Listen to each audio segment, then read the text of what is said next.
Y estamos contestando la pregunta, ¿por qué debo mortificar el pecado? ¿Cuál es la importancia de eso? La importancia de mortificar, la necesidad de mortificar el pecado, hacer morir lo terrenal en nosotros. Romanos capítulo 8, tomamos como base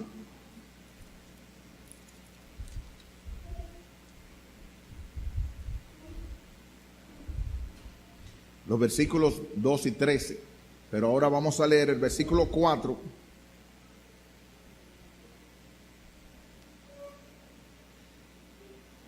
y luego iremos al versículo 12 y 13. Romanos 8, 4.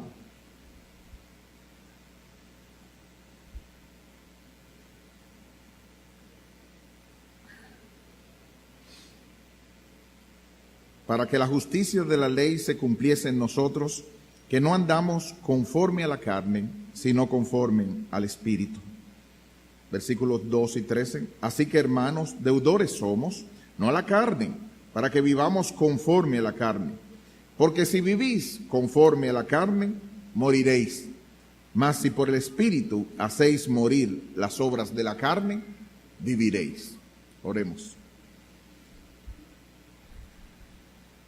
Oh Jehová, Señor nuestro, cuán grande es tu nombre en toda la tierra. Al acercarnos tu pueblo delante de ti a través de los méritos de Cristo, pedimos acceso como te hemos cantado, y que así como Ezequías pidió por los levitas y toda aquella persona que no haya preparado su corazón para contigo, tú que seas propicio, tú que seas bondadoso, y perdones la maldad de tu pueblo. Perdónanos, Señor. Mira la intención de querer agradarte y tenga a través de los méritos de Cristo el aceptar las alabanzas de esta mañana y a la vez también el poder hablarnos a través de tu palabra. Desciende con poder, Señor. Habla a los corazones, sana a los quebrantados de corazón. Pero sobre todo, haz ver la real condición de nuestros corazones, para que corramos a Cristo, el único Salvador, el único quien puede perdonar nuestros pecados. Al que está sentado en el trono y al Cordero, sea la gloria, la honra y la alabanza por los siglos de los siglos. Amén. Uno de los actores más famosos de la serie de la película Rápido y Furioso era el rubio actor Paul Walker. ¿Quiénes han escuchado de la serie Rápido y Furioso? Ah, bueno, hay mucha gente aquí. Uno de sus actores principales era el rubio Paul Walker. Ese actor murió supuestamente en un accidente, o murió en un accidente de tránsito, cuando su auto, un Porsche Carrera GT, se estrelló mientras circulaba a 160 kilómetros por hora el 30 de noviembre del 2013. El problema es que una gente grabó un video en el que una persona que decía ser Paul Walker estaba vivo y estaba confesando haber fingido su muerte por cobrar $5 millones en el seguro. Ahora, lo que ha quedado, al igual de muchas celebridades, es diversas teorías. ¿Está Paul Walker vivo o está muerto? No se sabe realmente, aunque las personas se han dado, usted puede ver en YouTube diversas interpretaciones de que sí está vivo y otras de que sí, no, que está muerto. En diversas teorías se ha dado de un lado o de otro. Pero mientras tanto, sus películas, que esa era quizá la mayor intención, aunque Hollywood quiere propagar eso, tiene Rápido y Furioso, siguen ganando millones y millones de dólares. Es algo diametralmente problemático el saber si una persona está realmente viva o está muerta. Pero en la vida espiritual, el peligro es que haya muchos de ustedes que estén jugando a cristianos y se estén engañando a sí mismos. Como dijo Cristo a una iglesia, tienen nombre de que viven, pero estén muertos. Y se estén engañando a ustedes mismos. Estamos ante la cena del Señor. Muertos espiritualmente. Porque hacen una pantalla, un bulto, como es la teología o la manera de ser, la idiosincrasia del dominicano. Van, bulto, allante y movimiento. Una actividad donde aparentan ser cristianos, pero el Señor conoce vuestros corazones que son vanidad. Es por eso que deberíamos enfatizar en la mortificación del pecado. Y el domingo pasado comenzamos, basados en los versículos 2 y 13 de la serie de hacer morir lo terrenal en nosotros, ¿por qué debemos mortificar el pecado? Si tú te estás aquí en esta mañana y te estás haciendo la pregunta de por qué yo tengo que hacer morir lo terrenal en mí, hacer morir aquellas cosas que no agradan a Dios, hacer morir aquellas cosas que son mi naturaleza carnal, mi naturaleza corrompida, mi naturaleza que no agrada a Dios, dimos dos razones. Primero, porque soy deudor de la gracia de Dios. El versículo 12 dice, así que hermanos, deudores somos. Nos pertenecemos a Cristo. Hubo una obra que costó un precio demasiado grande en la obra de Cristo, y como fuimos comprados por precio, somos deudores a su gracia y su misericordia. Así que nos debemos demasiado y Dios nos pide que nosotros hagamos morir lo terrenal en nosotros. En segundo lugar, porque tenemos una obligación de vida o muerte. Dice el versículo 13, que porque si vivís conforme a la carne, indefectiblemente, sin ningún tipo de duda, moriréis. Pero si por el Espíritu, ese Espíritu Santo, hacéis morir las obras de la carne, viviréis. Eso fue todo lo que dijimos en el domingo pasado. Ahora, tenemos una tercera, y por causa del tiempo nos vamos a quedar en esa tercera. La tercera razón que tú tienes que hacerte y tienes que hablarle a tu corazón: ¿por qué yo tengo que hacer morir lo terrenal en mí? ¿Por qué yo tengo que hacer morir aquellas cosas que no agradan a Dios? ¿Por qué tengo que planificar el asesinato y hacer morir eso que a Dios no le agrada? En tercer lugar, esta es la tercera, porque indicará, revelará, mostrará que hay señal de vida espiritual en nosotros. Tan cierto como una persona está viva y otra está muerta, su indicador será uno de ellos que está haciendo morir lo terrenal en él. Ahora, todo el mensaje se va a dividir brevemente en tratar de hacer el 75% de demostrar cómo en este pasaje eso es una realidad. Cómo es que la señal de vida, de que una persona está viva espiritualmente, es una persona que está viviendo por el Espíritu y que está haciendo morir lo terrenal en nosotros. Si esa persona no está haciendo eso, según este pasaje, no está dando señales de vida. Y eso es lo que vamos a pasarnos parte del tiempo demostrándolo, y a la vez otros pasajes donde indique, y vamos a dar por una aplicación. Es decir, que lo vamos a dividir en tres partes. En el texto, cómo demuestra que necesitamos tener una señal de vida espiritual. ¿Cómo es que se identifica eso? Haciendo morir. Eso lo vamos a ver en el texto. Segundo, cómo otros pasajes apoyan de que una señal de vida será que nosotros estemos haciendo morir lo terrenal en nosotros. Y en tercer lugar, algunas palabras de aplicación. Desde ya, yo quiero volver, porque tenemos diversos públicos aquí, recordar que esto está hablando de personas que son cristianas. personas que han nacido de nuevo.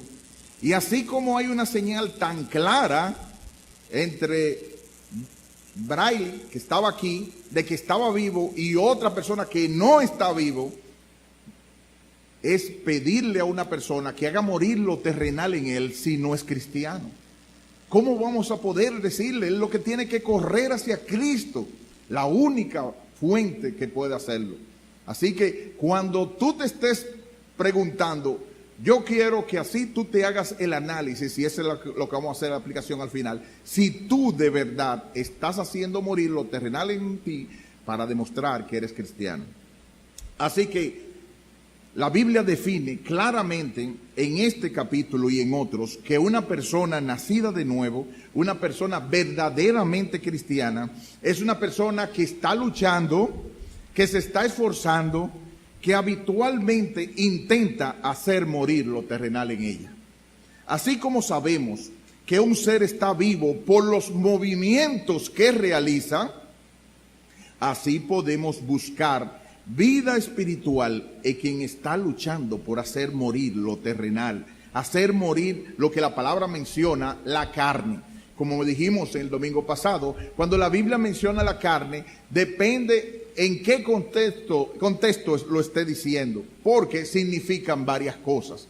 Cuando la Biblia está hablando de carne, puede que se esté refiriendo a persona. Toda carne verá a Dios. Puede que se esté refiriendo al cuerpo como cuerpo. No comáis carne de qué sé yo cuánto, se puede estar refiriendo de manera a eso. O se está refiriendo, que es el pasaje de nosotros, en aquellas cosas que no agradan a Dios, opuestas a Dios, y que utilizan nuestro cuerpo y utilizan cualquier otro elemento para incitarnos a desobedecer a Dios. Así que en ese contexto es que estamos hablando. Estamos hablando del huáscar malo, estamos hablando de toda aquella persona que dentro en cada uno de ustedes, que lo incita, que lo mueve en contra de Dios. Así que trata de pensar, fíjate, en un niño pequeño. ¿Qué pasaría? Vamos a tomar el nietecito del hermano José Rojas. ¿Qué tal pasaría si después de un tiempo prudente lo vemos sin moverse, sin pestañear, sin mover ninguno de sus músculos, ni siquiera un ojito?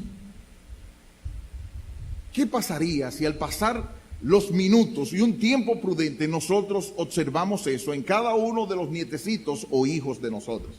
A través de Manuel o de Lemuel o de cualquiera de los hijos de Zoe o de cualquiera de nuestros nietos o familiares.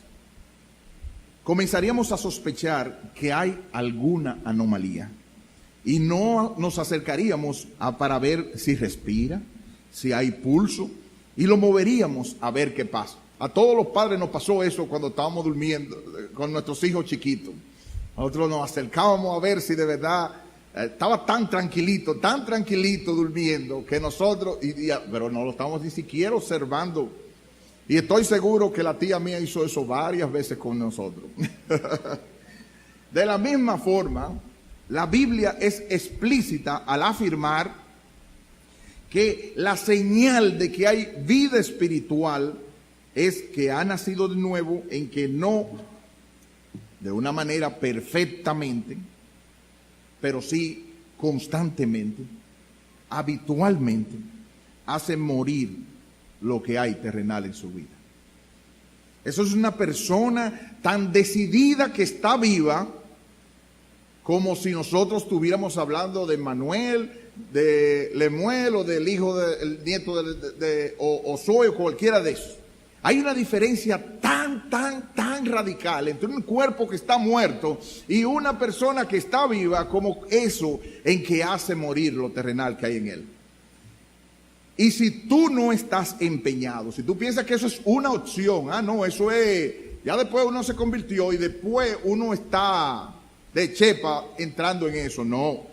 Si tú no estás haciendo el esfuerzo de mortificar el pecado, de planificar el asesinato de la parte mala que todavía reside en ti, Yo quiero que tú me escuches con todo el corazón. Yo quiero que levantes la vista a lo que te estoy diciendo. Yo quiero que de verdad fijes tus ojos en esa pregunta que yo te voy a hacer. ¿Cómo podemos decir aquí en la iglesia que tú eres un cristiano verdadero? ¿Por qué tú puedes decir que tú eres un cristiano o una cristiana verdadera? ¿Porque tú hiciste una profesión un día? ¿Porque te bautizaste? ¿Porque se te engrifan los vellos cuando cantas y hasta lloras? Nada de eso aparece en la Biblia que es garantía de que tú seas parido de arriba, sino que estás haciendo morir lo terrenal en ti. ¿Y cómo es eso? ¿Y qué tiene que ver eso? Oh, pero mucho. Que ante el tribunal de Dios llegarás engañado o engañada para recibir con dolor el rechazo de Cristo, como dice en Mateo 7, 21 al 23. No todo el que me dice Señor, Señor, entrará en el reino de los cielos, sino aquel que hace la voluntad de mi Padre que está en los cielos. Muchos, es triste lo que Cristo dice, a mí me espanta eso. Son muchos, cuando Cristo dice que son muchos que me van a decir en aquel día, Señor, Señor. Y ese Señor, Señor indica que hay mucha familiaridad al decirlo dos veces. En tu nombre hicimos esto, hicimos milagros, en tu nombre echamos demonios, en tu nombre pasaron tantas cosas. Y Cristo no les va a decir, es que ustedes estaban, de verdad ustedes tenían buena intención, pero ustedes se fueron. No, les va a decir, nunca los conocí. Apártense de mí, hacedores de maldad. Y ese hacedores de maldad es anomia. Ustedes están sin ley, ustedes son chivos sin ley. Ustedes desde el primer momento hicieron lo que les daba la gana, pero ustedes no me seguían a mí. Oh, qué triste, qué terrible que una persona en ese día que debe ser el día de gozo y de alegría sea el día de rechazo y condenación eterna. No dejes que pase eso sin verificar tu alma y correr hacia Cristo, porque todavía está abierta la puerta de salvación. Así que vamos a ver en este texto cómo demuestra la premisa, lo que yo estoy diciendo eso. Versículo 1 del capítulo 8. Ahora pues, ninguna condenación hay para los que están en Cristo Jesús. ¡Qué bueno! No hay condenación. ¿Para quiénes? Los que no andan conforme a la carne, sino conforme al Espíritu. Es para esos y para únicamente esos que no hay condenación en Cristo Jesús. Y si tú fijas, hay palabras importantes que dice ahí. En algunos manuscritos principales no está la segunda parte de ese versículo. Pero al aparecer otra vez en el versículo 4, indica que es una intención del autor original y por eso se puso ahí. Vayan conmigo al versículo 4. Para que la justicia de la ley se cumpliese en nosotros, que no andamos conforme a la carne, sino conforme al Espíritu. Es decir, que la intención del autor siempre fue hacernos notar que ese tipo de personas son los que no van a tener ninguna condenación y son aquellos que de verdad van a hacer lo que a Dios le agrada. Si tú te fijas en la palabra andar, peripateo, aparece todas las veces de andar y no habla de un paseíto así, ni tampoco de 2 o 3 pasitos. No. Está hablando de alguien que da un caminar hacia una dirección. Por ejemplo, para que tengan una idea, no lo tienen que buscar en Juan 16, 19. Jesús andaba caminando hacia los discípulos en medio del agua. Y esa es la palabra que se está utilizando. Y ustedes saben cuánto había entre la distancia que Jesús estaba hasta el lugar donde estaban los discípulos. 180 estadios, 40 estadios, cerca de 7,200 metros. Estamos hablando de 7 kilómetros.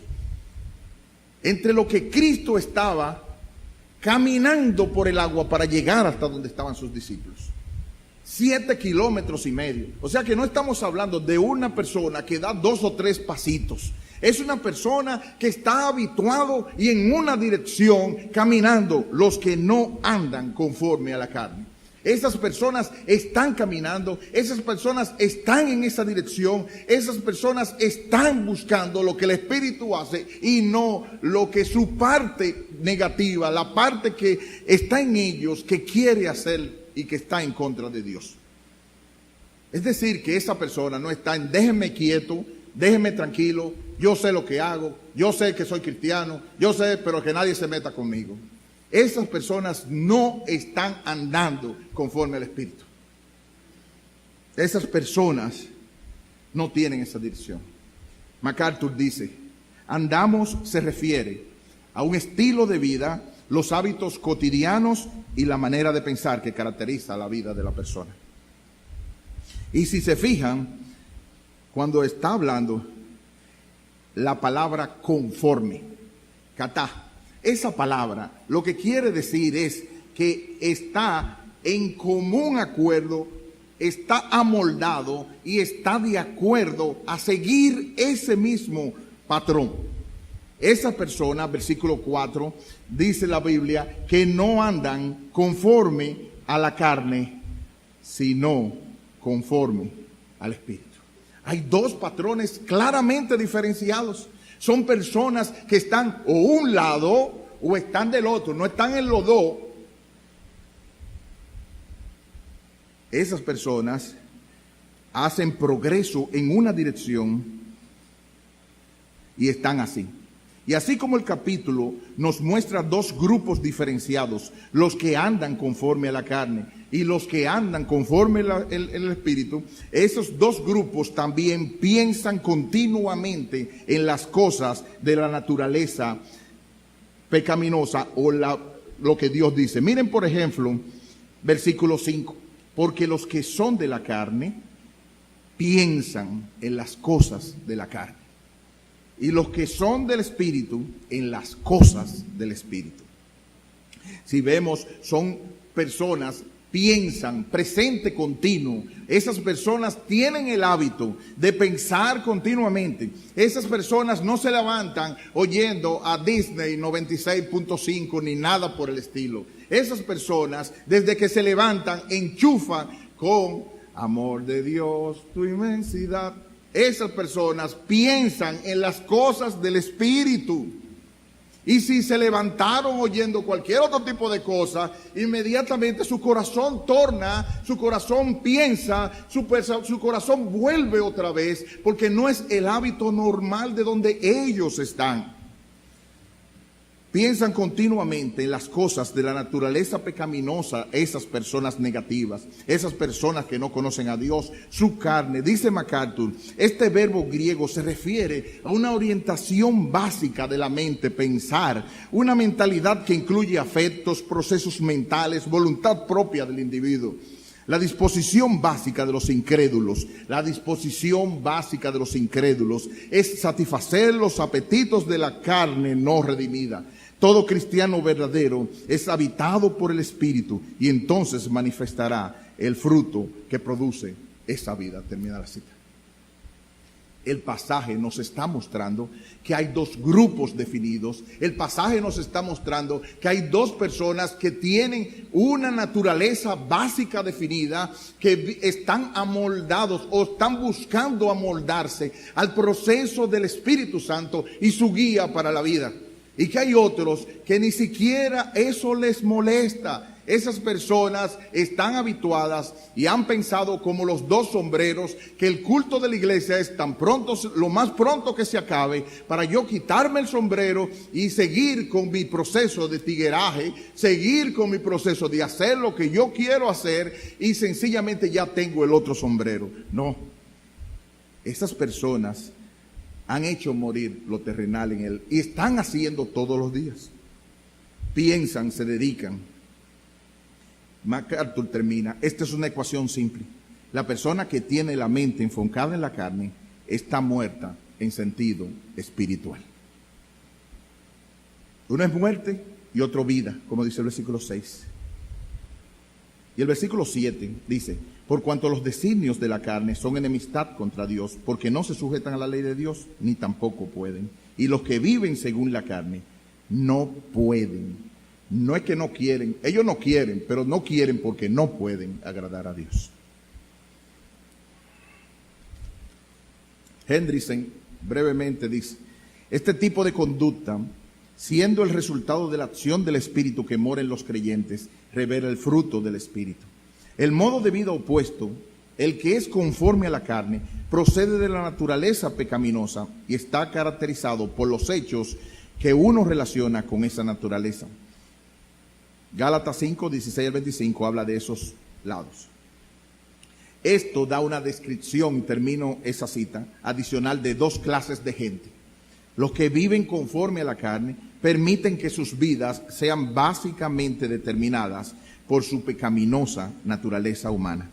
Ponen sus mentes, están muy profundamente interesados, hablan constantemente, se ocupan y glorían en las cosas que son de la carne. Los que viven conforme al Espíritu y que se someten por ello a la dirección del Espíritu, concentran su atención y se especializan en cualquier cosa que es del agrado del Espíritu.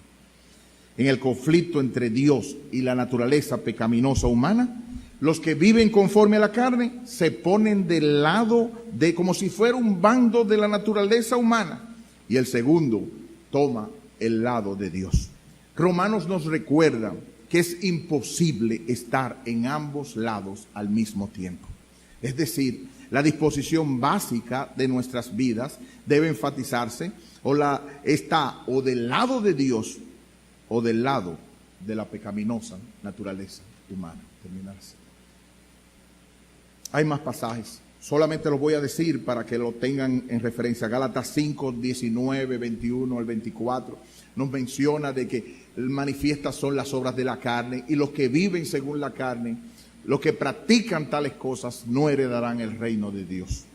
Y en Colosenses 3:5, hacer pues morir lo terrenal en ustedes, ira, y menciona el detalle de todas aquellas cosas que son. Y dice que los que han nacido de nuevo no hacen esas cosas. Y en Efesios 5, 3 al 5, que los que han nacido de nuevo han hecho morir lo terrenal en ellos. Así que yo quiero hablar a tres grupos a manera de aplicación. Estoy hablando ahora a los grupos que han nacido de nuevo. Aquellos grupos que al analizarse, estamos en Santa Cena ahora, la Biblia nos llama a examinarnos, como dice 2 de Corintios 13:5.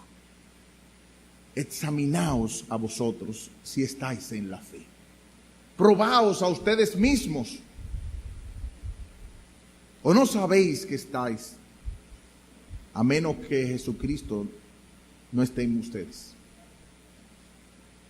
Si al examinarte hoy, si al tomar la prueba hecha en tu propio corazón, descubres que hay mucho pecado, que de verdad estás luchando, que estás cayendo muchas veces y que te estás levantando, pero que está tu corazón y tu intención luchando, yendo hacia la Canaán celestial, tengo buenas noticias para ti, hermano. Tengo buenas noticias. Sigue adelante, sigue luchando.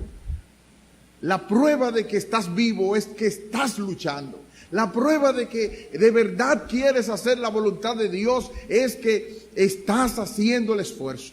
Se ve en ti una disposición a agradar al Señor. No te dejes, no te desalientes, no descanses. Levanta las manos caídas, las rodillas paralizadas. Adelante, sigue, hermano. Te felicito. Qué bueno.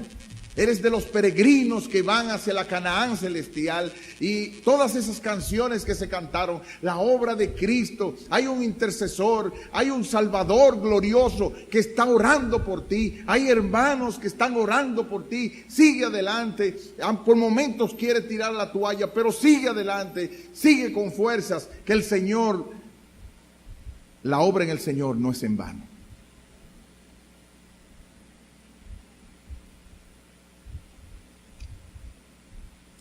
Al analizar, estoy hablando del otro grupo. Te has examinado. y ni en chepa en esta semana tú pensaste en Dios. Eres un hijo de Dios, pero has sido hallado falto. Estoy hablando de aquel grupo que ha perdido la brújula, el control de su propio corazón inclusive. Pero es un hijo de Dios. Es una persona que de verdad está en los caminos de Dios, pero que de verdad con dolor ha perdido la brújula. Si ese es tu caso, yo quiero estimularte a volver a Cristo. Analízate, hermano, un pez que no vive dentro del agua. ¿Qué le pasa tan pronto lo sacamos del agua?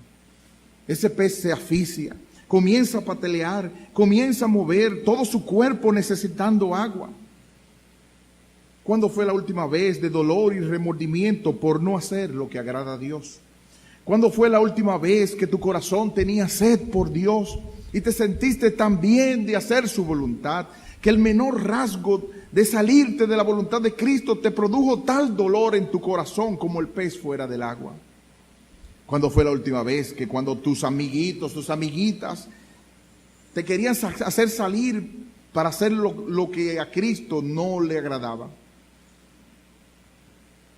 El deseado de las naciones se entristeció al ver su espíritu contristado, casi apagado. ¿Cuándo fue la última vez que te revolcaste como el pez fuera del agua diciendo: mi alma tiene sed de Dios, del Dios vivo? ¿Cuándo me presentaré delante de Él? O como el Salmo 125, ay de mí que moro en Mesec y habito entre las tiendas de Sedad. Yo soy, mucho tiempo ha morado mi alma con los que aborrecen la paz. Yo soy pacífico, mas ellos, así que hablo, me hacen guerra. Oh, estás morando con inconversos. Oh, estás lidiando con ellos, pero además te estás gozando en lo que ellos están gozando. Pero tú sabes en el fondo de tu corazón que tú no eres de ahí. Tú eres pacífico. No eres de las tiendas de Cedar. Tú no eres de los deudores a la carne. Tú no vives en medio de la carne. Tú no estás conformado hacia ello. Has perdido la brújula, pero tú no eres de ahí. Tú eres por el Espíritu. Hacen morir las obras de la carne. Spurgeon dice: ¿dónde has perdido la compañía de Cristo? Y te diré el lugar más probable donde encontrarlo. ¿Lo perdiste en el encierro de la comunión, reduciendo tus tiempos de oración? Entonces es allí donde debes buscarlo. ¿Perdiste a Cristo por el pecado? Pues no encontrarás a Cristo en ninguna otra forma, sino apartándote del pecado y buscando mortificar por el Espíritu el miembro en el que aún habita la lujuria. ¿Perdiste a Cristo descuidando el estudio de las Escrituras? Entonces encontrarás a Cristo en las Escrituras. Se trata de un proverbio que dice: busca la cosa donde la dejaste caer, pues allí estará. Por tanto, busca a Cristo donde lo perdiste, porque no se ha desaparecido. Pero es un duro trabajo recuperar a Cristo. Juan Bunyan nos dice que el peregrino encontró la parte más dura del camino, aquella en la que tuvo que retornar a la enramada del descanso donde dejó abandonado el rollo. 20 millas hacia adelante son más fáciles que volver atrás una milla para recuperar. Ten cuidado entonces de que cuando encuentres a tu maestro lo aferres a ti. Pero ¿cómo es que lo has perdido? Uno podría pensar que nunca te apartarías de un amigo tan valioso, cuya presencia es tan dulce, cuyas palabras son tan reconfortantes y cuya compañía es tan querida por ti. ¿Cómo es que entonces no velarías en todo momento temiendo de perder la vista de Él? Sin embargo, aunque lo has dejado ir, qué misericordia Dios te ha dado hoy, que lo estés buscando aún tristemente gimiendo. ¿Quién me diera saber dónde hallar a Dios? Sigue en la búsqueda, pues es peligroso estar sin el Señor. Sin Cristo eres como un rebaño sin pastor, como un árbol sin agua en las raíces, como una hoja marchita en la tempestad desprendida del árbol de vida. Con todo tu corazón búscalo y será encontrado por ti. Solo entrégate a la búsqueda y en verdad lograrás descubrirlo aún para tu gozo y alegría. Termino con el grupo que descubrió que no ha nacido de nuevo. Si al examinarte tú has descubierto que no eres cristiano, ¿verdad? No ha habido ningún deseo en ti, ni te has molestado siquiera de querer andar conforme al Señor. Morirás en condenación, pero no tienes por qué ser así.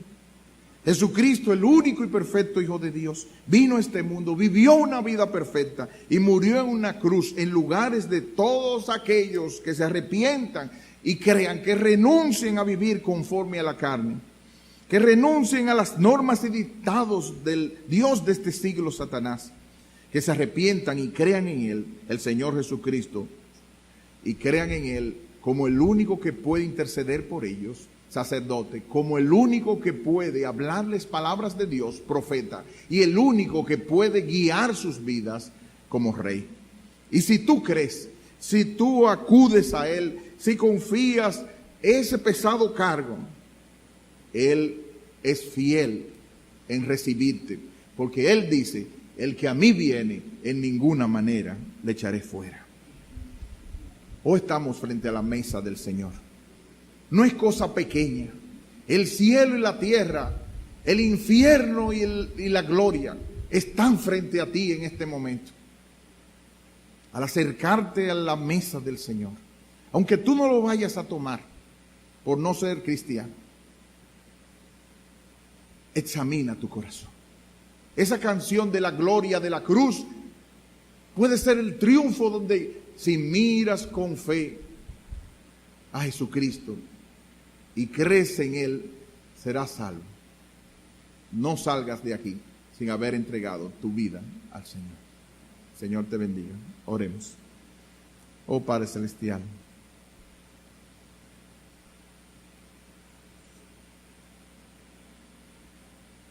tú eres santo, perfecto y justo. Los que viven conforme a la carne no te pueden agradar, y la condenación les espera. Ten misericordia de muchos aquí que están sin ti y sin esperanza en este mundo. Dales el regalo de la salvación, que corran a Cristo para el perdón de sus pecados. Y al examinarnos en la mesa esta mañana, mira nuestro corazón, Señor. No nos mires conforme a nuestro pecado, sino a la obra de Cristo por pecadores como nosotros. En el nombre de Jesús.